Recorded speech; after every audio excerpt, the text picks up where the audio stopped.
내가 이렇게까지 될 줄 몰랐지.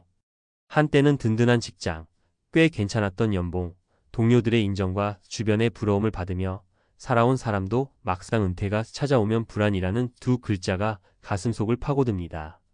매일 출근하던 삶에서 갑자기 시간과 정체성이 바뀌어 버리면 어떻게 해야 할지 막막해지곤 하죠. 게다가 소위 황금빛 노년은커녕 당장 고정 수입이 급감하고 느닷없이 치솟는 생활비와 병원비를 맞닥뜨리면 머리가 하얘집니다. 오늘 이야기는 명예퇴직 1년 차 58세 은행 간부가 겪는 생활고 사례에서 출발합니다. 하지만 사실 이것은 누구든 겪을 수 있는 현실적인 문제예요. 꼭 은행 간부가 아니더라도 대기업 임원이든 중소기업 과장이든 하물며 큰 조직 없이도 개인 사업을 오래 해왔던 분이든 연금과 예적금 그리고 퇴직금만으로는 퍽퍽한 은퇴 후의 삶을 충분히 버티기 힘들 수 있습니다. 오늘은 은퇴 후 생존 전략이라는 주제로 실제로 주변에서 볼 수 있는 3가지 사례를 중심으로 조금 더 구체적이고 현실적인 대책들을 이야기해 보려 합니다. 조금 길게 말하자면 은퇴 후 삶의 전략은 단순히 돈 문제로만 치부될 일이 아니에요. 행복한 노후를 위해서 재테크해야 한다는 건 누구나 아는 상식처럼 들리지만 또 한편으로는 자아 정체성의 위기, 관계 맺기, 사회적 기여 등 개인의 가치와 심리적 안정도 무시하기 어렵죠. 여기서부터 하나씩 파헤쳐 봅시다. 본론 은퇴 후 생존 전략 어떻게 마련할까? 재정 건전성의 재점검. 은퇴 후 가장 큰 문제는 소득이 줄어들어도 지출은 크게 변하지 않는다는 점입니다. 기본적인 생활비, 의료비, 자녀 학비나 결혼 자금 지원 등 늘어날 수도 있는 지출 항목들이 있어요. 따라서 가장 먼저 해야 할 일은 정확한 재무 상태 파악입니다. 퇴직금, 예적금, 국민연금, 개인연금 등 모든 자산과 부채를 리스트업하고 월별로 안정적으로 들어올 수 있는 돈월세나 배당금 같은과 나갈 돈 생활비, 보험료, 대출이자 등을 일목요연하게 정리해야 합니다. 만약 매월 혹은 연 단위로 지출이 더 큰 상황이라면 추가적인 수입원을 마련하거나 지출을 줄일 방법을 고민해야겠죠. 혹은 예적금만 믿고 있기는 불안하다면 원금 손실 위험은 있지만 약간은 공격적인 투자 전략을 세워볼 수도 있습니다. 다만 무리한 한방 투자는 절대 금물이에요. 실제로 은퇴 후 모아둔 돈을 주식코인에 단기간에 몰빵해서 크게 손실 보는 일이 적지 않거든요. 새로운 일자리 혹은 소득 모델 찾기. 은퇴했으면 편히 쉬어야지라는 말도 있지만 일을 계속하는 것이 정신적, 재정적 안정에 큰 도움이 됩니다. 특히 50대 후반 60대 초반은 아직은 역량을 발휘할 수 있는 연령이라 경력과 전문성을 살려 세컨드 커리어를 찾기에 좋습니다. 본인이 평생 익히고 쌓아온 경력이 사회적으로 충분히 가치를 인정받을 수 있다면 자문 컨설팅, 강의, 코치 등의 일로 자연스럽게 연결될 수 있습니다. 꼭 월급이 아니더라도 프로젝트 단위의 수입이나 시간 단위로 받은 강의료 등 적절한 방식으로 수익이 날 수 있어요. 혹은 이제껏 하지 못했던 분야에 도전해보는 것도 좋습니다. 다만 경험이 전무한 영역에 뛰어들 때는 무작정 사업자 등록부터 내는 것보다는 관련 교육을 먼저 들어보거나 사이드 잡으로 소규모 테스트를 거쳐보는 게 안전합니다. 건강, 관계, 삶의 보람도 함께 관리하기. 은퇴 후 가장 큰 함정 중 하나가 우울감과 무기력이에요. 출근할 때는 분주하느라 몰랐는데 막상 집에 있으면 가족들은 가족들대로 바쁘고 나에게 별다른 스케줄이나 소속감이 없다는 게 심리적으로 큰 타격이 됩니다. 생존 전략은 비단 돈만의 문제는 아닙니다. 퇴직하자마자 건강이 갑자기 나빠지는 경우가 왕왕 있는데 이는 정신적 스트레스나 생활 습관의 변화가 크게 작용하는 거예요. 규칙적인 운동과 검진, 건강한 식생활을 반드시 계획적으로 챙겨야 합니다. 사회와 끈을 놓지 않기 위해서는 꾸준히 사람들을 만나야 해요. 동호회, 봉사활동, 스터디 모임 등은 크게 돈이 들지 않으면서도 인적 네트워크를 유지하거나 확대하는 데 도움을 줍니다. 이 과정에서 의외로 새로운 일거리나 협업 기회를 만날 수도 있습니다. 사례 1. 김 과장의 자영업 도전기. 김 과장은 30년간 대기업 영업팀에서 일했어요. 정년이 남았긴 했지만 회사 사정으로 희망퇴직을 받았죠.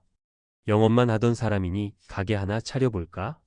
하는 생각에 자영업에 도전했는데 문제는 준비가 부족했다는 겁니다. 실패 포인트 막연히 장사가 잘 될 것 같다는 생각으로 상권 분석이나 시장 조사를 제대로 안 했어요. 그저 지나가는 사람이 많다 정도로 카페를 열었는데 코로나 시국에 어려움을 겪었고 이미 주변에 카페가 너무 많았습니다. 극복 전략, 초기 실패를 경험한 후 김 과장은 발빠르게 재무 상담을 받고 점포를 정리했습니다. 남은 자금으로는 소규모 배달 전문점을 열되 전직 영업 전문가답게 메뉴 기획부터 온라인 마케팅까지 꼼꼼하게 준비했죠. 결과적으로 매출이 서서히 안정되고 직원 대신 아내와 둘이서 운영해 인건비도 줄였습니다. 교훈 준비 없는 자영업은 실패로 가는 지름길이라는 걸 뼈저리게 깨달았습니다. 은퇴 후 자영업을 꿈꾼다면 업종 입지 수익 모델을 충분히 연구하고 초기 투자금을 최소화해 손실을 줄이는 방향으로 가야 해요. 사례 이박 전무의 라이프 코치 변신. 박 전무는 국내 굴지의 은행 간부 출신입니다. 회의 결제, 지점 방문 등으로 바쁘게 살아왔는데 58세 명예퇴직 후 딱히 할 일이 없어 우울감에 시달렸습니다. 우울감의 원인 본인 스스로가 은행 간부라는 타이틀의 정체성을 많이 의지하고 있었던 거예요. 직장을 떠나니 주변 사람들의 시선도 달라졌고 본인도 더 이상 쓸모가 없다고 느끼게 되었죠. 전화위복, 어느 날 지인 소개로 인생 설계 상담 스터디에 참여하게 되면서 박 전무는 자신이 은행에서 얼마나 많은 경험을 쌓았는지를 다시 한번 자각했습니다. 이후 중장년을 위한 재무 컨설팅 라이프 코칭을 결합한 프로그램을 만들어 강연과 10일 코칭 일을 시작했습니다.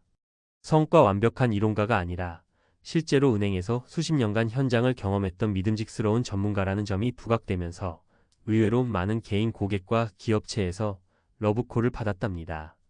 수익 측면에서도 월급쟁이 시절은 아니더라도 나름 안정적인 캐시플로가 생기게 되었죠. 사례 3 최 교수의 전문 지식 강의 및 집필 활동. 최 교수 실제 교수 출신이 아니라 사람들이 교수님이라고 부르며 따르던 베테랑 품질관리 전문가입니다.는 50대 중반에 다니던 반도체 제조 회사를 퇴사했어요. 퇴직 후 딱 1년을 쉰다고 생각하고 아무 일도 하지 않았는데 막상 아무것도 안 하니 시간이 너무 길게 느껴지고 허무해졌습니다. 딜레마 박식하고 실무 경험이 풍부한 편이라 뭐든지 잘할 것 같지만 정작 어떤 일을 해야 할지 감이 없었다는 거예요.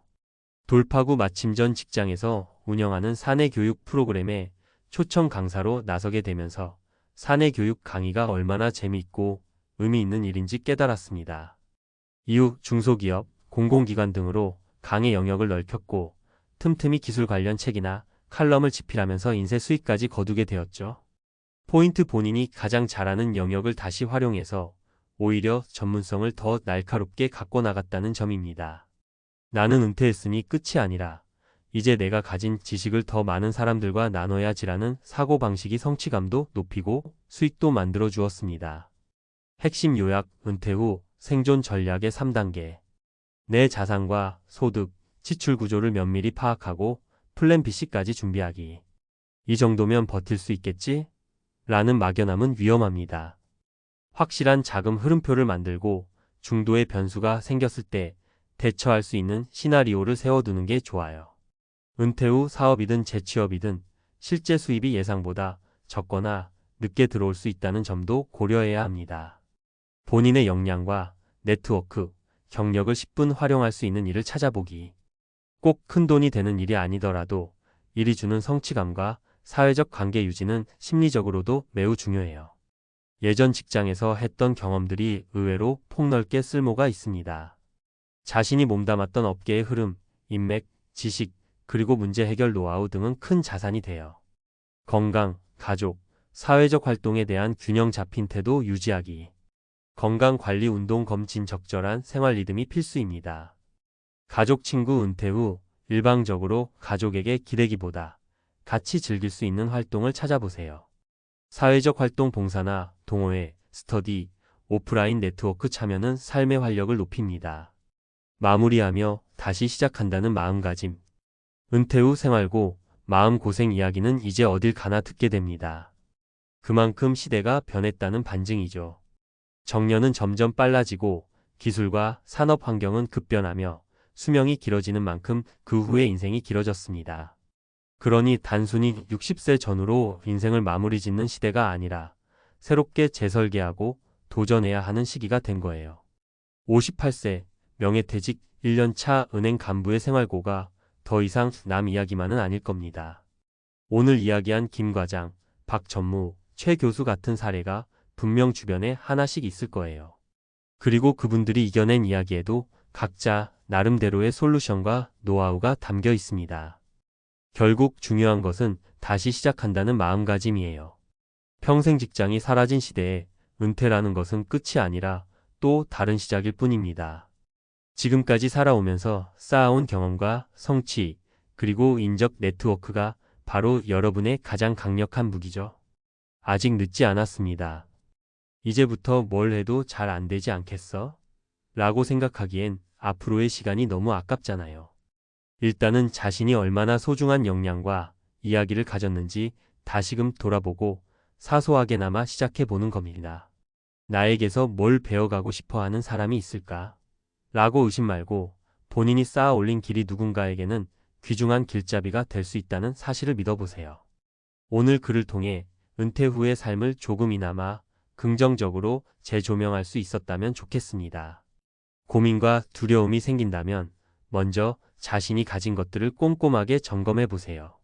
재무적인 부분부터 인맥, 취미, 관심사, 건강 상태까지 하나씩 뜯어보면서 전략을 세운다면 명예퇴직 후 생활고가 아니라 내 커리어 이막의 출발점이 될 수 있을 겁니다. 그럼 이제 여러분 차례입니다. 다시 펼쳐질 인생의 한 페이지를 위해 건투를 빕니다. 조금씩 움직이고 준비하고 도전한다면 분명 변화가 찾아올 거예요. 지금까지 해온 길을 돌아보면 여러분은 이미 많은 것을 해냈고 앞으로도 해낼 수 있으니까요. 은퇴가 아니라 재도전의 시작이라고 생각해 봅시다. 여러분의 새로운 활약을 응원합니다.